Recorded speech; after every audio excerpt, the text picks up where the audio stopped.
근데 박근혜가 503호가 사실은 가능성은 좀 적기는 한데 법정에 나온다는 가정을 한번 세워보는 것도 굉장히 좀 의미가 있을 것 같아요. 그래서 제가 지른 질문이에요. 네, 무슨 말이냐면은 생중계가 되기 때문에 국민을 상대로 하고 싶은 말이 있을지도 모르겠다. 네. 급작스럽게 나오는 거예요. 나와서 아마도 선고하기 전에 피고인 그 최후 진술이 있거든요.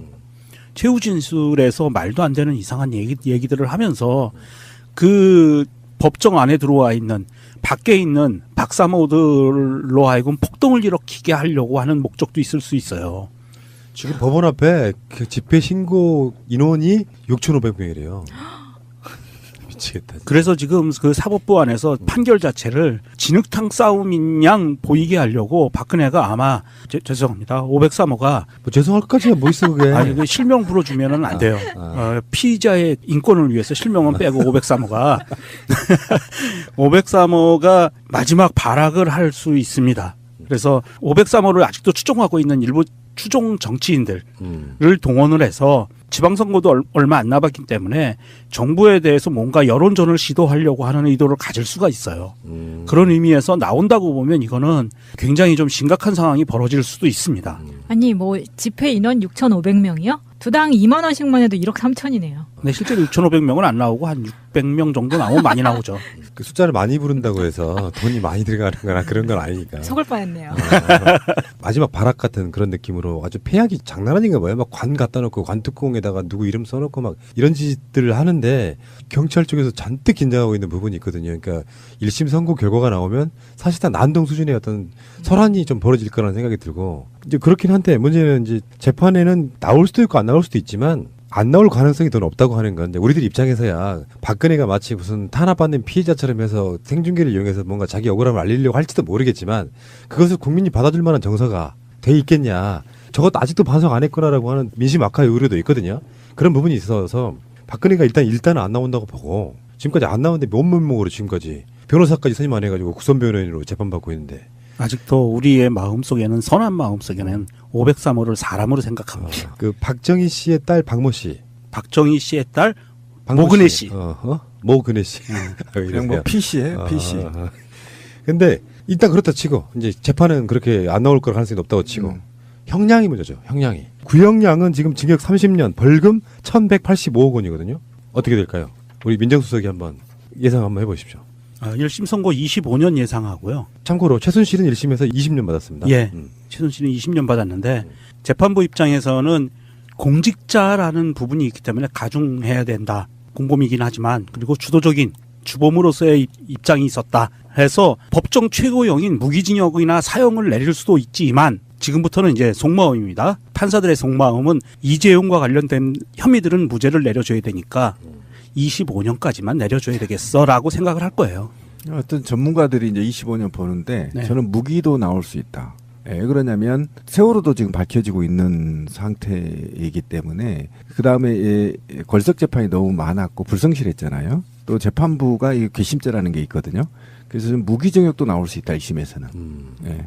저는 그래서 무기징역으로 좀 무게를 좀. 근데 무기징역이 사면이 더 쉽다는 얘기가 있죠. 지금 사실 박근혜 전략은 재판에서 무죄 받는 전략은 없어요. 왜냐하면 자기 공범들이 다 유죄잖아. 그러니까 최순실 이하 공범이라고 불리는 정호성, 안정범 이런 사람들이 다 유죄를 받았기 때문에 앞선 재판에서 박근혜가 그중에 수개인데 그 무죄에 나올릴 확률은 없고 박근혜 전략과 이명박의 전략은 똑같아요.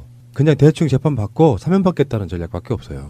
그런데 그것도 쉽지가 않습니다. 왜 그러냐면 지금 그 한국적 정서를 보면요. 사면권이 남발한다고 해서 보통 60에서 70% 이상 형을 살아야 사면 얘기가 나오거든요. 분위기가. 그러니까 아까 말한 대로 우리 권 PD가 얘기한 대로 한 25년 맞으면 한 12년 정도 살면 국민적 정서가 뭐 사면 좀 해줘야 되는 거 아니냐 이렇게 이제 얘기가 불 수 있는 거고 법무부에서도 사실은 사면 명단에 올릴 수도 있거든 전직 대통령이니까. 그러니까 무기징역 해버리면 이게 사실은 또 한정이 안 돼 있잖아요. 그러니까 한 10년 살거나 한 5년 살다가 또는 한 10년 정도 있다가 뭐 사면 얘기가 나올 수도 있어서 실제로 형이 30년이든 25년이든 확정되는 것이 사면을 늦추는 건 맞다. 그런데 워낙 죄가 중해서 제가 볼 땐 무기징역 쪽으로 가지 않겠느냐. 예, 그러니까 박근혜 구형이 나왔을 때 대략의 죄들에 대해서 우리가 다 언급을 했기 때문에 또 죄가 무슨 죄가 있어서 얼마를 받을 것이다 뭐 이런 식의 것은 시간 낭비인 것 같고요. 박근혜 씨도 재판에 안 나오는데 우리가 이걸 분석해줄 의미가 없다고 생각해. 박근혜가 혹시 재판에 나와가지고 국민 여러분께 죄송합니다 다 인정합니다라고 이야기하면요. 우리가 박근혜에 대해서 뭔가 좀 측은지심이라도 가지면서 뭐 20몇 개 제목 중에서 한 이것 정도는 좀 억울하겠다 이 정도는 실드가 가능한데요. 다 안 했다 나는 억울하다는 식으로 이렇게 나간다 그러면 이거는 할 말이 없는 것이고 어쨌건 그런 상황인 것 같고요. 그러니까 예상은 25년? 예, 25년이고요. 저는 박근혜가 희망사항이 있다면 503호께서 그 법정에 출두하셔서 최후 진술에서 이런 그 진술을 좀 해줬으면 좋겠어요.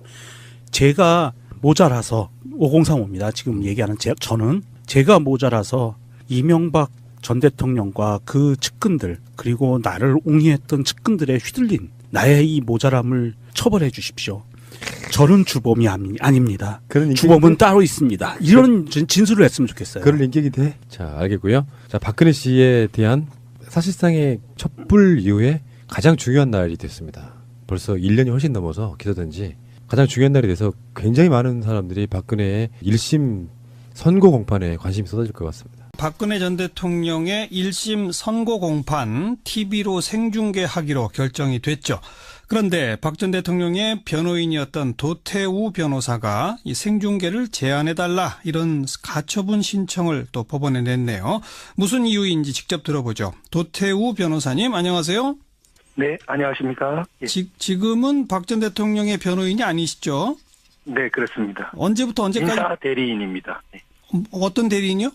예, 민사소송의 대리인이. 아, 민사소송은 지금 네. 그 대리인 하고 계세요? 네네. 형사건에 대해서는 그러니까 지난번 구속기간 연장된 이후에 다들 이제 사임하신 거죠? 네, 맞습니다. 혹시 그 사임한 이후에도 박 전 대통령 접견하거나 그러신 적 있나요? 예, 최근에 민사소송 대리인 자격으로 몇 차례 접견했습니다. 아, 바로 이제 내일 모레 1심 선고인데 혹시 박 전 대통령이 선고에 대해서 무슨 언급 없으시던가요? 근데 그런 말씀 전혀 나누지 못했습니다. 아, 뭐 심경이나 표정 이런 거에서 좀 어떤 게 느껴진 거 없으셨습니까? 제가 뭐 그렇게 뭐 넘겨짓거나 그런 범위는 아니라고 생각됩니다. 예, 그동안 쭉 접견하시던 데랑 다 똑같았다 그냥? 네, 대체로 뭐 변화 예. 있는 것은 없었습니다. 알겠습니다. 자, 금요일 그 생중계 결정 났는데 문제 있다고 보시는 거죠? 왜 문제가 있습니까? 네, 제가 가처분을 낸 부분은 전부 제한해 달라는 게 아니라 네. 일부분을 제한해 달라는 것입니다. 예. 그 일부분은 주로 사실관계에 대한 부분입니다. 예. 그래서 형량을 선고하거나 그 관련 법령 적용을 설명하는 부분까지는 국민의 알 권리라든지 공공의 이익을 피고인의 인격권 등과 형량해서 예. 적절히 보도할 수 있기도 한 문제라고 생각되지만요. 예. 그 판결 이유를 설명하면서 사실관계를 굉장히 상세하게 말하게 되는 부분은 네. 지금이 1심이기 때문에 특히 문제가 된다고 생각됩니다. 예. 이것이 우리 3심까지 거쳐야 유죄로 확정이 되는 것인데요. 예. 그 유죄로 확정되기 전에는 헌법상 무죄 투정의 원칙이 적용되어야 할 것입니다. 예. 그런데 이 사건은 공소 사실이 방대하고 피고인은 전면적으로 무죄를 주장해서 대립이 극심합니다. 예. 그리고 진행의 공정성에 문제가 제기되면서 파행을 겪기도 했습니다. 예. 그런데 이런 상태에서 유죄가 확정되기도 전에 그 사실관계를 상세하게 다룬 부분이 전국적으로 중계된다는 것은 헌법상 권리인 무죄 추정의 원칙 또 적법 절차의 원리 등이 훼손되고 나아가서 공정한 재판을 받을 권리도 침해받는 것으로 그렇게 생각했습니다. 네. 사실관계라고 하는 얘기는 그러니까 검찰 측에서는 박 전 대통령이 이러이러한 범죄를 저질렀다라고 공소한 것이고 네. 거기에 대해서 재판부가 판사가 검사가 제기한 여러 가지 범죄 혐의들에 대해서 무엇은 사실로 나는 봤다. 무엇은 아니다. 이런 얘기를 하게 되는 거죠. 네. 변호인의 주장이라는 항목으로 해서 예. 주장을 이렇게 하지만 사실 볼 때 이렇다. 이런 부분도 사실관계를 포함하고 있습니다. 그렇죠. 그러니까 이제 그게 결국은 만약 유죄 선고가 내려진다면 유죄의 근거가 되는 범죄 사실들을 쭉 언급하게 된다 이 말인 거죠. 네, 그렇습니다. 그런데 TV를 지켜보는 모든 국민도 이건 1심 선고일 뿐이라는 걸 다 알고 보지 않을까요? 네, 그렇긴 하지만 이것이 전국적으로 일제히 중계된다는 것은 예. 무죄로 추정되어야 하는 피고인의 입장에서 볼 때에는 또 헌법상 원리로 볼 때에는 예. 너무 강한 유죄 추정의 어떤 상황을 만드는 것이 아닌가 그렇게 생각됩니다. 근데 지금 미국이나 영국, 호주, 캐나다 이렇게 다른 많은 나라에서 법원 생중계 하고 있고 그때는 선고할 때에 그런 사실관계 부분을 또 빼고 생중계하거나 그런 게 아니지 않습니까?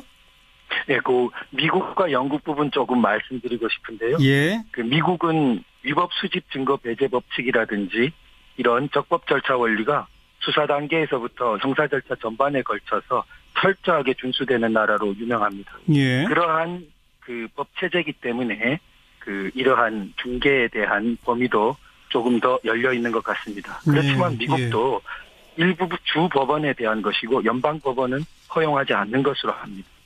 또 적법 절차 원리의 모국인 영국에는 2011년에야 촬영이 허용된 것으로 알고 있고요. 예. 영국에서조차 1, 2심은 금지되고 대법원 최종심만 허용된 것으로 알고 있습니다. 예. 그런데 무죄 추정의 원칙이 있다 손 치더라도 사실 재판을 특히 선고하는 재판을 생중계하게 되면 정작 국민들이 보고 싶은 거는 선고 형량이 중요한 게 아니라 사실관계를 사실 보고 싶어 하지 않을까요? 사실관계 부분은 너무나 방대한 부분의 공소사실이 있고 그 각각의 세부적인 쟁점마다 치열한 다툼이 있습니다. 그래서 그런 부분에 대해서 어떤 전체적인 공정한 어떤 정보가 다 제공되지 못하는 그런 한계가 있는 상황에서 아직 최종심이 아닌 단계의 일종의 진행 중인 판단이겠죠. 제도 전체로 보면. 그러한 진행 중인 판단을 마치 너무나 최종적인 판단처럼 전달될 수 있게 하기에 그런 부분이 굉장히 헌법상 원리의 훼손을 가져오는 게 아닌가 그렇게 생각됩니다. 결국 항소심 2심에서도 그 사실관계를 놓고 변호인 측과 치열하게 다투게 될 거다 이런 말씀이시잖아요. 그래서 제가 예단하기는 어렵지만 일반적인 경우로 보자면 2심에서도 치열하게 다투는 것이 아마 일반적인 경우가 아닌가 생각됩니다. 그렇게 2심에서 치열하게 다투는 과정에서는 2심을 맡은 재판부가 판단을 내리는 거지 국민이 판단을 하는 건 아니지 않습니까? 네, 물론 재판부가 판단을 하겠죠. 2심에서.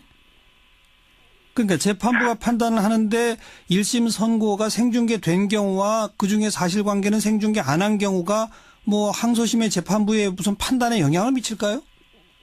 그렇지만 재판부가 판단을 한다고 하지만 국민들에게 너무나 널리 1심 재판부의 판단 자체가 기정사실로 받아들여진다면 이것은 2심 재판부의 공정한 판단에 결코 유리한 상황은 아닐 거라고 생각됩니다. 그래서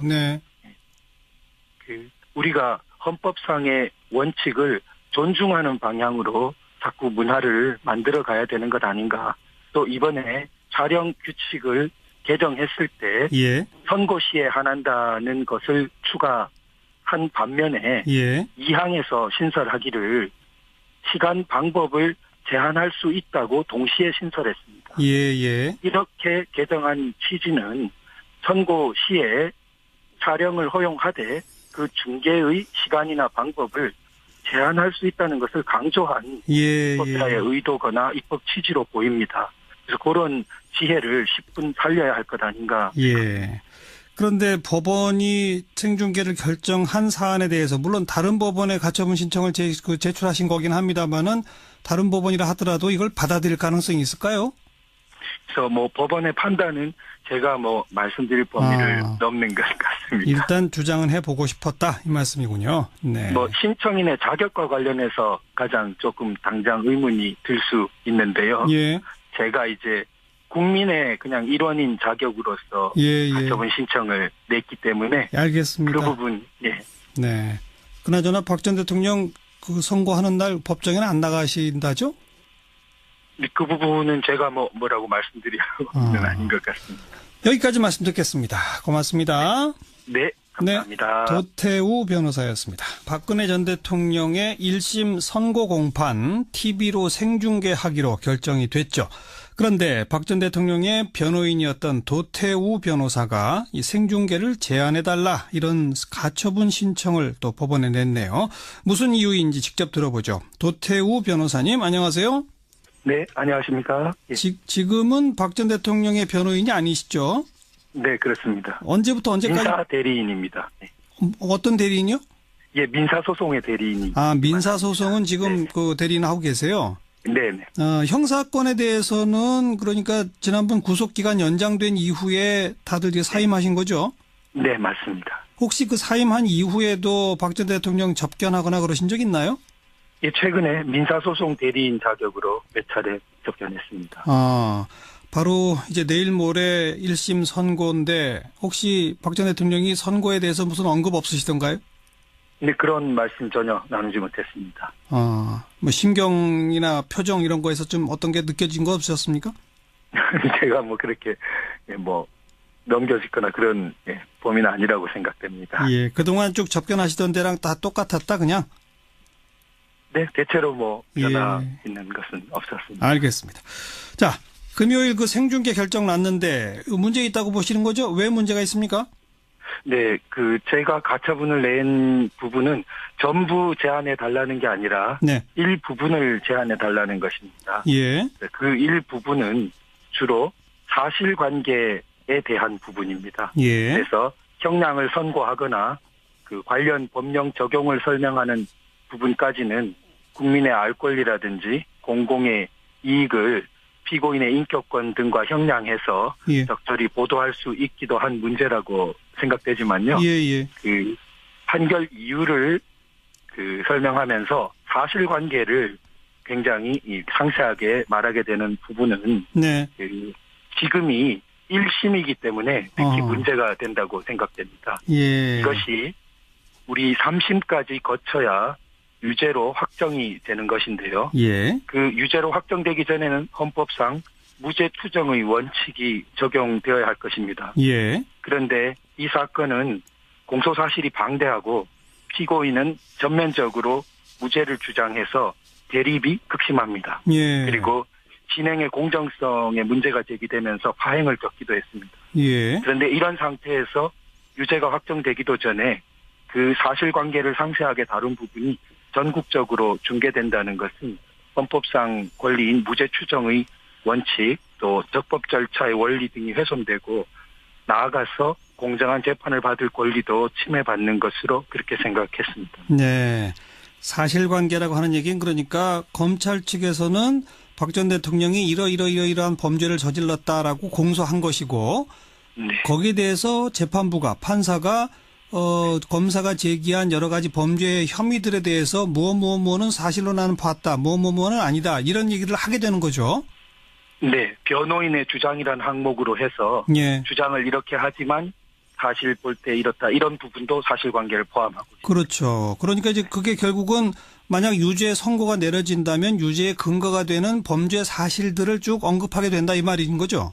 네, 그렇습니다. 그런데 TV를 지켜보는 모든 국민도 이건 1심 선고일 뿐이라는 걸 다 알고 보지 않을까요? 네, 그렇긴 하지만 이것이 전국적으로 일제히 중계된다는 것은 예. 무죄로 추정되어야 하는 피고인의 입장에서 볼 때에는 또 헌법상 원리로 볼 때에는 예. 너무 강한 유죄 추정의 어떤 상황을 만드는 것이 아닌가 그렇게 생각됩니다. 근데 지금 미국이나 영국, 호주, 캐나다 이렇게 다른 많은 나라에서 법원 생중계 하고 있고 그때는 선고할 때에 그런 사실관계 부분을 또 빼고 생중계하거나 그런 게 아니지 않습니까? 네, 미국과 영국 부분 조금 말씀드리고 싶은데요. 예. 미국은 위법 수집 증거 배제 법칙이라든지 이런 적법 절차 원리가 수사 단계에서부터 형사 절차 전반에 걸쳐서 철저하게 준수되는 나라로 유명합니다. 예. 그러한 법 체제이기 때문에 이러한 중개에 대한 범위도 조금 더 열려 있는 것 같습니다. 그렇지만 미국도 일부 주 법원에 대한 것이고 연방 법원은 허용하지 않는 것으로 합니다. 또 적법 절차 원리의 모국인 영국 한국에는 예. 2011년에야 촬영이 허용된 것으로 알고 있고요. 예. 영국에서조차 1, 2심은 금지되고 대법원 최종심만 허용된 것으로 알고 있습니다. 예, 예. 그런데 무죄 추정의 원칙이 있다 손 치더라도 사실 재판을, 특히 선고하는 재판을 생중계하게 되면 정작 국민들이 보고 싶은 거는 선고 형량이 중요한 게 아니라 사실관계를 사실 보고 싶어 하지 않을까요? 사실관계 부분은 너무나 그 방대한 부분의 공소사실이 있고 그 각각의 세부적인 쟁점마다 치열한 다툼이 있습니다. 그래서 그런 부분에 대해서 예. 어떤 전체적인 공정한 어떤 정보가 다 제공되지 못하는 그런 예. 한계가 있는 상황에서 예. 아직 그 최종심이 아닌 단계의 일종의 진행 중인 판단이겠죠. 제도 예. 전체로 보면. 예. 그러한 진행 중인 판단을 마치 너무나 최종적인 판단처럼 전달될 수 있게 하기에 그런 부분이 굉장히 헌법상 원리의 훼손을 가져오는 게 아닌가 이렇게 생각됩니다. 결국 항소심 2심에서도 그 사실관계를 놓고 변호인 측과 치열하게 다투게 될 거다 이런 말씀이시잖아요. 그래서 제가 뭐 예단하기는 어렵지만 예. 일반적인 경우로 보자면 2심에서도 치열하게 다투는 것이 아마 일반적인 경우가 아닌가 생각됩니다. 그렇게 2심에서 치열하게 다투는 과정에서는 2심을 맡은 재판부가 판단을 내리는 거지 국민이 판단을 하는 건 아니지 않습니까? 네, 물론 그 재판부가 판단을 하겠죠. 예, 2심에서. 예. 그러니까 재판부가 판단을 하는데 1심 선고가 생중계된 경우와 그중에 사실관계는 생중계 안 한 경우가 뭐 항소심의 재판부의 무슨 판단에 영향을 미칠까요? 그렇지만 재판부가 판단을 한다고 하지만 국민들에게 너무나 널리 1심 재판부의 판단 자체가 기정사실로 받아들여진다면 이것은 2심 재판부의 공정한 판단에 결코 유리한 상황은 아닐 거라고 생각됩니다. 네. 그래서 네. 우리가 헌법상의 원칙을 존중하는 방향으로 자꾸 문화를 만들어 가야 되는 것 아닌가.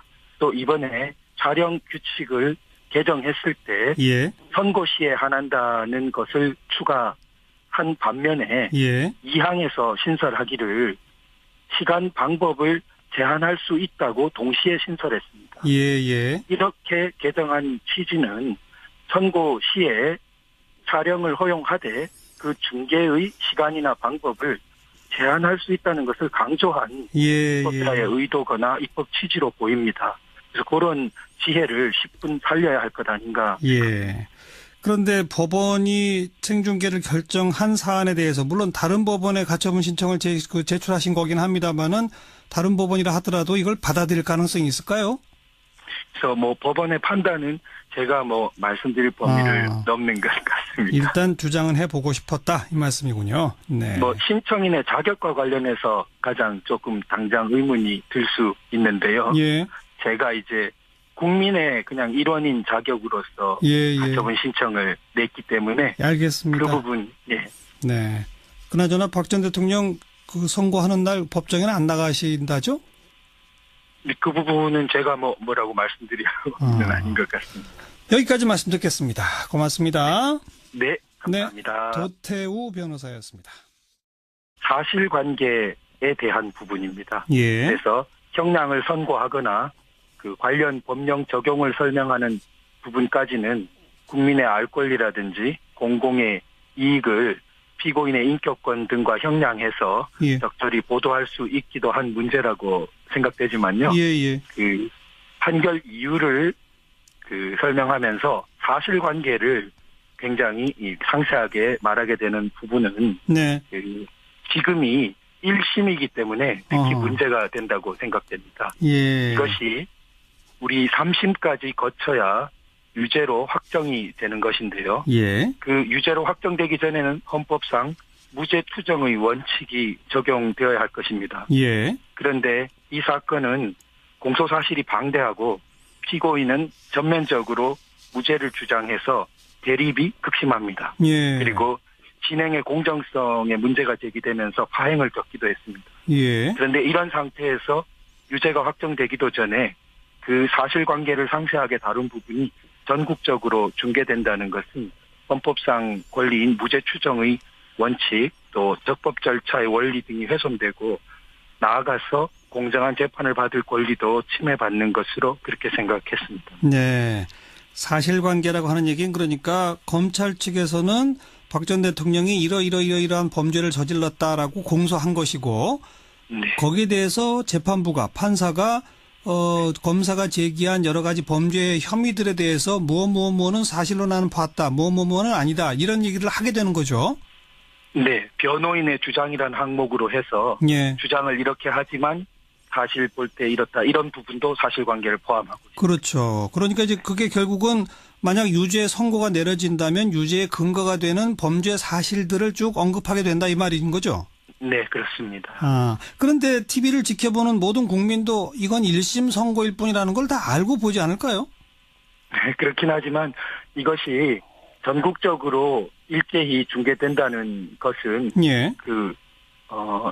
무죄로 추정되어야 하는 피고인의 입장에서 볼 때에는 또 헌법상 원리로 볼 때에는 예. 너무 강한 유죄 추정의 어떤 상황을 만드는 것이 아닌가 그렇게 생각됩니다. 근데 지금 미국이나 영국, 호주, 캐나다 이렇게 다른 많은 나라에서 법원 생중계 하고 있고 그때는 선고할 때에 그런 사실관계 부분을 또 빼고 생중계하거나 그런 게 아니지 않습니까? 네, 미국과 영국 부분 조금 말씀드리고 싶은데요. 예. 미국은 위법 수집 증거 배제 법칙이라든지 이런 적법 절차 원리가 수사 단계에서부터 형사 절차 전반에 걸쳐서 철저하게 준수되는 나라로 유명합니다. 예. 그러한 법 체제이기 때문에 이러한 중개에 대한 범위도 조금 더 열려 있는 것 같습니다. 그렇지만 네, 미국도 일부 주 법원에 대한 것이고 연방 법원은 허용하지 않는 것으로 합니다. 또 적법 절차 원리의 모국인 영국에는 예. 2011년에야 촬영이 허용된 것으로 알고 있고요. 예. 영국에서조차 1, 2심은 금지되고 대법원 최종심만 허용된 것으로 알고 있습니다. 예. 그런데 무죄 추정의 원칙이 있다 손 치더라도 사실 재판을 특히 선고하는 재판을 생중계하게 되면 정작 국민들이 보고 싶은 거는 선고 형량이 중요한 게 아니라 사실관계를 사실 보고 싶어 하지 않을까요? 사실관계 부분은 너무나 방대한 부분의 공소사실이 있고 그 각각의 세부적인 쟁점마다 치열한 다툼이 있습니다. 최근에 민사소송 대리인 자격으로 몇 차례 접견했습니다. 바로 이제 내일 모레 1심 선고인데 혹시 박 전 대통령이 선고에 대해서 무슨 언급 없으시던가요? 네, 그런 말씀 전혀 나누지 못했습니다. 뭐 심경이나 표정 이런 거에서 좀 어떤 게 느껴진 거 없으셨습니까? 제가 그렇게 넘겨짓거나 그런 범위는 아니라고 생각됩니다. 예, 그동안 쭉 접견하시던 데랑 다 똑같았다 그냥?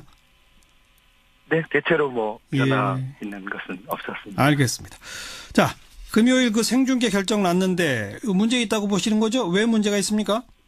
네, 제가 가처분을 낸 부분은 전부 제한해 달라는 게 아니라 네. 일부분을 제한해 달라는 것입니다. 예. 그 일부분은 주로 사실관계에 대한 부분입니다. 예. 그래서 형량을 선고하거나 관련 법령 적용을 설명하는 부분까지는 국민의 알 권리라든지 공공의 이익을 피고인의 인격권 등과 형량해서 예. 적절히 보도할 수 있기도 한 문제라고 생각되지만요. 예. 판결 이유를 설명하면서 사실관계를 굉장히 상세하게 말하게 되는 부분은 네. 지금이 1심이기 때문에 특히 문제가 된다고 생각됩니다. 예. 이것이 우리 3심까지 거쳐야 유죄로 확정이 되는 것인데요. 예. 유죄로 확정되기 전에는 헌법상 무죄 추정의 원칙이 적용되어야 할 것입니다. 예. 그런데 이 사건은 공소사실이 방대하고 피고인은 전면적으로 무죄를 주장해서 대립이 극심합니다. 예. 그리고 진행의 공정성에 문제가 제기되면서 파행을 겪기도 했습니다. 예. 그런데 이런 상태에서 유죄가 확정되기도 전에 사실관계를 상세하게 다룬 부분이 전국적으로 중계된다는 것은 헌법상 권리인 무죄 추정의 원칙 또 적법 절차의 원리 등이 훼손되고 나아가서 공정한 재판을 받을 권리도 침해받는 것으로 그렇게 생각했습니다. 네. 사실관계라고 하는 얘기는 그러니까 검찰 측에서는 박 전 대통령이 이러한 범죄를 저질렀다라고 공소한 것이고 네. 거기에 대해서 재판부가 판사가 검사가 제기한 여러 가지 범죄 혐의들에 대해서 뭐는 사실로 나는 봤다, 뭐는 아니다 이런 얘기를 하게 되는 거죠. 네, 변호인의 주장이란 항목으로 해서 예. 주장을 이렇게 하지만 사실 볼 때 이렇다 이런 부분도 사실관계를 포함하고 있습니다. 그렇죠. 그러니까 이제 그게 결국은 만약 유죄 선고가 내려진다면 유죄의 근거가 되는 범죄 사실들을 쭉 언급하게 된다 이 말인 거죠. 네, 그렇습니다. 그런데 TV를 지켜보는 모든 국민도 이건 1심 선고일 뿐이라는 걸 다 알고 보지 않을까요? 네, 그렇긴 하지만 이것이 전국적으로 일제히 중계된다는 것은 예. 무죄로 추정되어야 하는 피고인의 입장에서 볼 때에는 또 헌법상 원리로 볼 때에는 예. 너무 강한 유죄 추정의 어떤 상황을 만드는 것이 아닌가 그렇게 생각됩니다. 근데 지금 미국이나 영국, 호주, 캐나다 이렇게 다른 많은 나라에서 법원 생중계 하고 있고 그때는 선고할 때에 그런 사실관계 부분을 또 빼고 생중계하거나 그런 게 아니지 않습니까? 예, 미국과 영국 부분 조금 말씀드리고 싶은데요. 예. 미국은 위법 수집 증거 배제 법칙이라든지 이런 적법 절차 원리가 수사 단계에서부터 형사 절차 전반에 걸쳐서 철저하게 준수되는 나라로 유명합니다. 예. 그러한 법 체제이기 때문에 이러한 무죄는 올릴 확률은 없고 박근혜 전략과 이명박의 전략은 똑같아요. 그냥 대충 재판 받고 사면 받겠다는 전략밖에 없어요. 그런데 그것도 쉽지가 않습니다. 왜 그러냐면 지금 한국적 정서를 보면요. 사면권이 남발한다고 해서 보통 60에서 70% 이상 형을 살아야 사면 얘기가 나오거든요. 분위기가. 그러니까 아까 말한 대로 우리 권 PD가 얘기한 대로 한 25년 맞으면 한 12년 정도 살면 국민적 정서가 사면 좀 해줘야 되는 거 아니냐 이렇게 이제 얘기가 불 수 있는 거고 법무부에서도 사실은 사면 명단에 올릴 수도 있거든 전직 대통령이니까. 그러니까 무기징역 해버리면 이게 사실은 또 한정이 안 돼 있잖아요. 그러니까 한 10년 살거나 한 5년 살다가 또는 한 10년 정도 있다가 사면 얘기가 나올 수도 있어서 실제로 형이 30년이든 25년이든 확정되는 것이 사면을 늦추는 건 맞다. 그런데 워낙 죄가 중해서 제가 볼 땐 무기징역 쪽으로 가지 않겠느냐. 예, 그러니까 박근혜 구형이 나왔을 때 대략의 죄들에 대해서 우리가 다 언급을 했기 때문에 또 죄가 무슨 죄가 있어서 얼마를 받을 것이다 이런 식의 것은 시간 낭비인 것 같고요. 박근혜 씨도 재판에 안 나오는데 우리가 이걸 분석해줄 의미가 없다고 생각해. 박근혜가 혹시 재판에 나와가지고 국민 여러분께 죄송합니다. 다 인정합니다라고 이야기하면요. 우리가 박근혜에 대해서 뭔가 좀 측은지심으로 더 가지면서 스물 몇 개 제목 중에서 한 이것 정도는 좀 억울하겠다 이 정도는 실드가 가능한데요. 다 안 했다. 나는 억울하다는 식으로 이렇게 나간다 그러면 이거는 할 말이 없는 것이고 어쨌건 그런 상황인 것 같고요. 그러니까 예상은 25년? 예, 25년이고요. 저는 박근혜가 희망사항이 있다면 503호께서 법정에 출두하셔서 최후 진술에서 이런 진술을 좀 해줬으면 좋겠어요. 제가 모자라서 5035입니다. 지금 얘기하는 저는 제가 모자라서 이명박 전 대통령과 그 측근들 그리고 나를 옹이했던 측근들에 휘둘린 나의 이 모자람을 처벌해 주십시오. 저는 주범이 아닙니다. 주범은 따로 있습니다. 이런 진술을 했으면 좋겠어요. 그럴 인격이 돼? 자, 알겠고요. 자, 박근혜 씨에 대한 사실상의 촛불 이후에 가장 중요한 날이 됐습니다. 벌써 1년이 훨씬 넘어서 기소된지 가장 중요한 날이 돼서 굉장히 많은 사람들이 박근혜의 1심 선고 공판에 관심이 쏟아질 것 같습니다. 박근혜 전 대통령의 1심 선고 공판 TV로 생중계하기로 결정이 됐죠. 그런데 박 전 대통령의 변호인이었던 도태우 변호사가 이 생중계를 제한해달라 이런 가처분 신청을 또 법원에 냈네요. 무슨 이유인지 직접 들어보죠. 도태우 변호사님 안녕하세요. 네, 안녕하십니까. 예. 지금은 박 전 대통령의 변호인이 아니시죠? 네, 그렇습니다. 언제부터 언제까지? 민사 대리인입니다. 네. 어떤 대리인이요? 예, 민사소송의 대리인이. 민사소송은 지금 네. 대리인 하고 계세요? 네네. 형사건에 대해서는 그러니까 지난번 구속기간 연장된 이후에 다들 사임하신 거죠? 네, 맞습니다. 혹시 그 사임한 이후에도 박 전 대통령 접견하거나 그러신 적 있나요? 예, 최근에 민사소송 대리인 자격으로 몇 차례 접견했습니다. 바로 이제 내일 모레 1심 선고인데 혹시 박 전 대통령이 선고에 대해서 무슨 언급 없으시던가요? 네, 그런 말씀 전혀 나누지 못했습니다. 심경이나 표정 이런 거에서 좀 어떤 게 느껴진 거 없으셨습니까? 제가 그렇게 넘겨짓거나 그런 범위는 아니라고 생각됩니다. 예, 그동안 쭉 접견하시던 데랑 다 똑같았다 그냥? 네, 대체로 변화 예. 있는 것은 없었습니다. 알겠습니다. 자, 금요일 그 생중계 결정 났는데 문제 있다고 보시는 거죠? 왜 문제가 있습니까? 네, 제가 가처분을 낸 부분은 전부 제한해 달라는 게 아니라 네. 일부분을 제한해 달라는 것입니다. 예. 그 일부분은 주로 근데 박근혜가 503호가 사실은 가능성은 좀 적기는 한데 법정에 나온다는 가정을 한번 세워보는 것도 굉장히 좀 의미가 있을 것 같아요. 그래서 제가 지른 질문이에요. 네, 그래서 무슨 말이냐면은 생중계가 되기 때문에 국민을 상대로 하고 싶은 말이 있을지도 모르겠다. 네. 급작스럽게 나오는 거예요. 나와서 아마도 선고하기 전에 피고인 최우진술이 있거든요. 최우진술에서 말도 안 되는 이상한 얘기들을 하면서 그 법정 안에 들어와 있는 밖에 있는 박사모들로 하여금 폭동을 일으키게 하려고 하는 목적도 있을 수 있어요. 지금 법원 앞에 그 집회 신고 인원이 6,500명이래요. 미치겠다. 그래서 지금 그 사법부 안에서 판결 자체를 진흙탕 싸움인 양 보이게 하려고 박근혜가 아마 죄송합니다. 503호가 죄송할 것까지야 뭐 있어 그게. 아니 그 실명 불러주면은 안 돼요. 피의자의 인권을 위해서 실명은 빼고 503호가 503호가 마지막 발악을 할 수 있습니다. 그래서 503호를 아직도 추종하고 있는 일부 추종 정치인들을 동원을 해서 지방선거도 얼마 안 남았기 때문에 정부에 대해서 뭔가 여론전을 시도하려고 하는 의도를 가질 수가 있어요. 그런 의미에서 나온다고 보면 이거는 굉장히 좀 심각한 상황이 벌어질 수도 있습니다. 아니 집회 인원 6,500명이요? 두당 2만 원씩만 해도 1억 3천이네요. 근데 실제로 6,500명은 안 나오고 한 600명 정도 나오면 많이 나오죠. 그 숫자를 많이 부른다고 해서 돈이 많이 들어가는 거나 그런 건 아니니까. 속을 뻔했네요.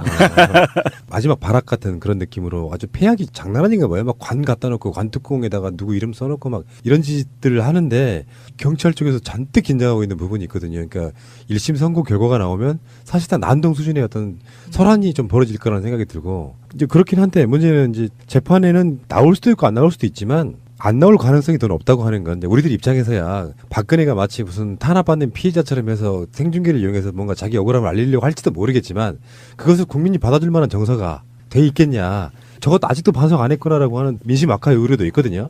그런 부분이 있어서 박근혜가 일단은 안 나온다고 보고 지금까지 안 나오는데 맨몸으로 지금까지 변호사까지 선임 안 해가지고 국선 변호인으로 재판받고 있는데 아직도 우리의 마음속에는 선한 마음속에는 503호를 사람으로 생각합니다. 그 박정희 씨의 딸 박모 씨, 박정희 씨의 딸 박모 모근혜 씨. 모근혜 씨. 그냥 PC예요, PC. 근데 일단 그렇다 치고 이제 재판은 그렇게 안 나올 걸 가능성이 높다고 치고 형량이 문제죠. 형량이. 구형량은 지금 징역 30년, 벌금 1,185억 원이거든요. 어떻게 될까요? 우리 민정수석이 한번 예상 한번 해보십시오. 1심 선고 25년 예상하고요. 참고로 최순실은 1심에서 20년 받았습니다. 예. 최순실은 20년 받았는데 재판부 입장에서는 공직자라는 부분이 있기 때문에 가중해야 된다. 공범이긴 하지만 그리고 주도적인 주범으로서의 입장이 있었다 해서 법정 최고형인 무기징역이나 사형을 내릴 수도 있지만 지금부터는 이제 속마음입니다. 판사들의 속마음은 이재용과 관련된 혐의들은 무죄를 내려줘야 되니까 25년까지만 내려줘야 되겠어라고 생각을 할 거예요. 어떤 전문가들이 이제 25년 보는데 네. 저는 무기도 나올 수 있다. 왜 그러냐면 세월호도 지금 밝혀지고 있는 상태이기 때문에 그 다음에 걸석 재판이 너무 많았고 불성실했잖아요. 또 재판부가 이 괘씸죄라는 게 있거든요. 그래서 좀 무기징역도 나올 수 있다 1심에서는. 예. 저는 그래서 무기징역으로 좀 무게를 줍니다. 근데 무기징역이 사면이 더 쉽다는 얘기가 있죠. 지금 사실 박근혜 전략은 재판에서 무죄 받는 전략은 없어요. 왜냐하면 자기 공범들이 다 유죄잖아. 그러니까 최순실 이하 공범이라고 불리는 정호성, 안정범 이런 사람들이 다 유죄를 받았기 때문에 앞선 재판에서 박근혜가 그중에 수괴인데 그래서 그런 부분에 대해서 예. 어떤 전체적인 공정한 어떤 정보가 다 제공되지 못하는 그런 예. 한계가 있는 상황에서 예. 아직 그 최종심이 아닌 단계의 일종의 진행 중인 판단이겠죠. 제도 예. 전체로 보면. 예. 그러한 진행 중인 판단을 마치 너무나 최종적인 판단처럼 전달될 수 있게 하기에 그런 부분이 굉장히 헌법상 원리의 훼손을 가져오는 게 아닌가 그렇게 생각됩니다. 결국 항소심 2심에서도 그 사실관계를 놓고 변호인 측과 치열하게 다투게 될 거다 이런 말씀이시잖아요. 그래서 제가 뭐 예단하기는 어렵지만 예. 일반적인 경우로 보자면 2심에서도 치열하게 다투는 것이 아마 일반적인 경우가 아닌가 생각됩니다. 그렇게 2심에서 치열하게 다투는 과정에서는 2심을 맡은 재판부가 판단을 내리는 거지 국민이 판단을 하는 건 아니지 않습니까? 네, 물론 그 재판부가 판단을 하겠죠. 예, 2심에서. 예. 그러니까 재판부가 판단을 하는데 1심 선고가 생중계된 경우와 그중에 사실관계는 생중계 안 한 경우가 뭐 항소심의 재판부의 무슨 판단에 영향을 미칠까요? 그렇지만 재판부가 판단을 한다고 하지만 국민들에게 너무나 널리 1심 재판부의 판단 자체가 기정사실로 받아들여진다면 이것은 2심 재판부의 공정한 판단에 결코 유리한 상황은 아닐 거라고 생각됩니다. 네. 그래서 네. 우리가 헌법상의 원칙을 존중하는 방향으로 자꾸 문화를 만들어 가야 되는 것 아닌가. 또 이번에 촬영 규칙을 개정했을 때 예. 선고 시에 한한다는 것을 추가한 반면에 예. 2항에서 신설하기를 시간 방법을 제한할 수 있다고 동시에 신설했습니다. 예, 예. 이렇게 개정한 취지는 선고 시에 촬영을 허용하되 그 중계의 시간이나 방법을 제한할 수 있다는 것을 강조한 예, 법자의 의도거나 입법 취지로 보입니다. 그래서 그런 지혜를 10분 살려야 할 것 아닌가. 예.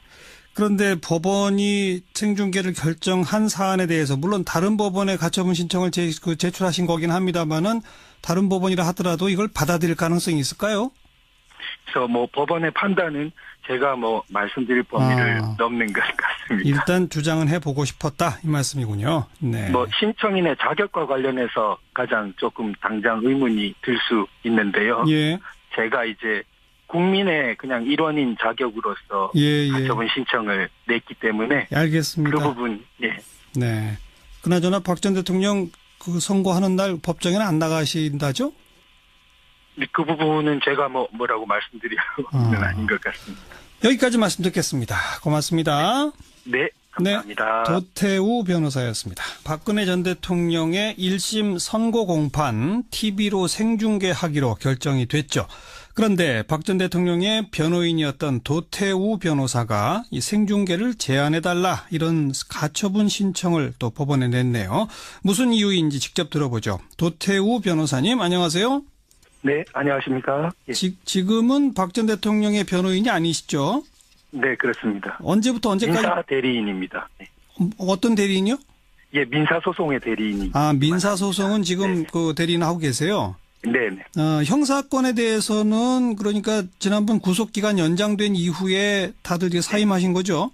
네, 맞습니다. 혹시 그 사임한 이후에도 박 전 대통령 접견하거나 그러신 적 있나요?